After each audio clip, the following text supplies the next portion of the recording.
Hey guys, it's Tim coming at you with a brand new episode of The Spotlight, the show where I pose an interesting question or just a general interesting idea and then have you guys take it from there in the comments.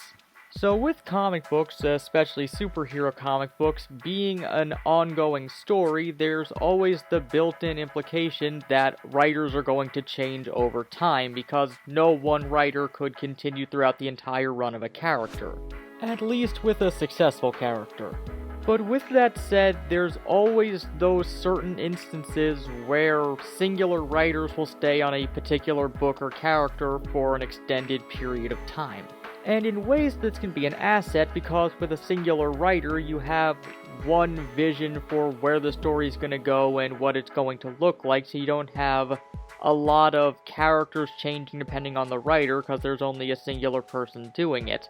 But with that said, especially with comic books coming out so frequently, as opposed to, say, a novel or something like that which comes out whenever the writer feels like releasing it, the readers can very easily get writer fatigue if a singular writer stays on a single book for an extended period of time.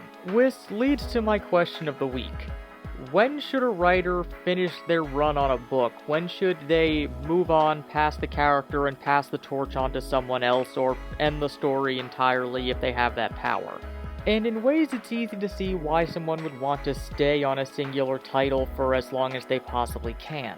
For one, it proves that they're successful at writing the book, because most of the time with comic books, since they come out so frequently, and with the internet you can see instant reactions to the book's direction currently, nowadays there tend to be a lot more mix-ups in the creative teams of different books. So if you get to stay on a book for an extended period of time, it shows that reception to your book is at least generally positive.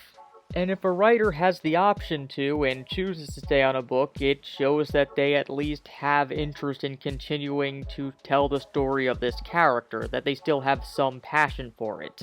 At least in some cases, because there can also be cases where a writer can get too comfortable in their position and not want to leave it because they don't want to risk not being as successful somewhere else. So it's more of staying in your comfort zone as opposed to actually wanting to continue the story of the character. Which is understandable. It is still a job after all, but because it's in a creative medium, it can end up hurting the character and the story over time if you're just doing it for the sake of doing it. There's also the chance that, like with anything, if you do a singular task for too long a period of time, you really don't see the faults in what you're doing after a while.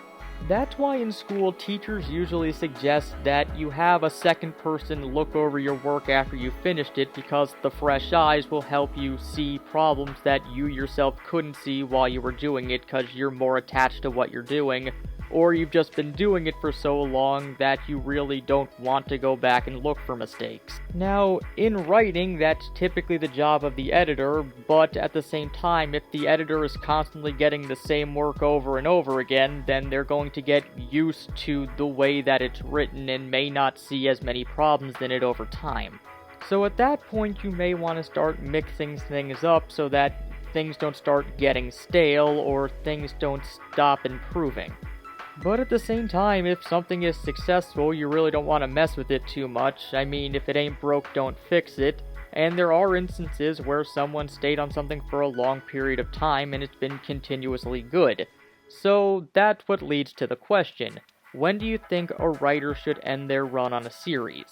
Well, as always, let us know your thoughts down in the comments, and if you have any suggestions for questions or ideas that you'd like us to spotlight, you can leave those in the comments as well. And if you're new to the channel and you've liked what you've seen here, feel free to subscribe, and until next time, this has been Tim from the Hybrid Network, signing out.